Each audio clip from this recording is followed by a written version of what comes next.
Respect στις γυναίκες που καταφέρουν από το πρωί μέχρι το βράδυ να είναι λαμπερές και περιποιημένες.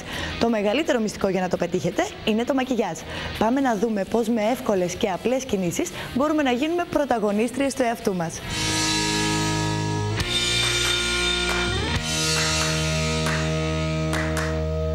Θέλετε να δείχνετε φρέσκες το πρωί χωρίς να φαίνεται έντονα το μακιγιάζ σας? Σας έχω την ειδική. Καλησπέρα. Ονομάζομαι Ελπίδα Αναγνώστου.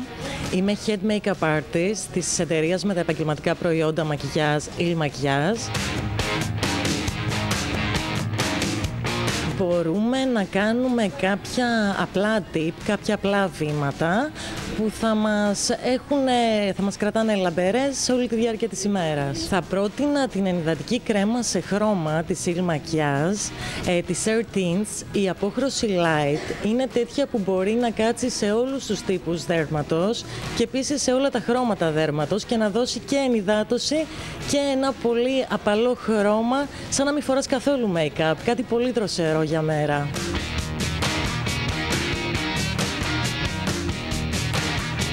Η εταιρεία μας έχει να σας προτείνει παλέτες οι οποίες κάνουν πολλές χρήσεις. Δηλαδή μπορούν να χρησιμοποιηθούν σαν υγρό ρούζ στα μάγουλα και να δώσουν ένα πολύ φυσικό χρώμα, μια πολύ φυσική απόδοση. Παράλληλα, το ίδιο χρώμα μπορείς να το χρησιμοποιήσεις και σαν κραγιόν στα χείλη και σαν σκιά.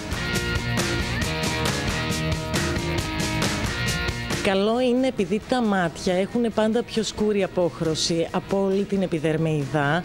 Καλό είναι λοιπόν και να βάζουμε concealer πάντα στα μάτια και κάτω από το μάτι, έτσι και πάνω, για να δημιουργήσουμε ένα καθαρό καμβά, μια καθαρή επιφάνεια για να δουλέψουμε από εκεί πέρα τα χρώματα.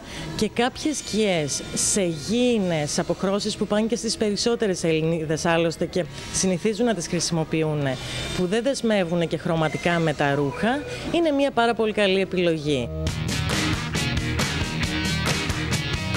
Η σωστή απόχρωση για έντονους μαύρους κύκλους είναι η κυτρινοπορτοκαλί απόχρωση, που υπάρχουν τέτοια χρώματα που μπορούν να καλύψουν και το οποιοδήποτε πρόβλημα. Σίγουρα να δίνετε μια αρμονική εικόνα, μην υπερβάλλουμε.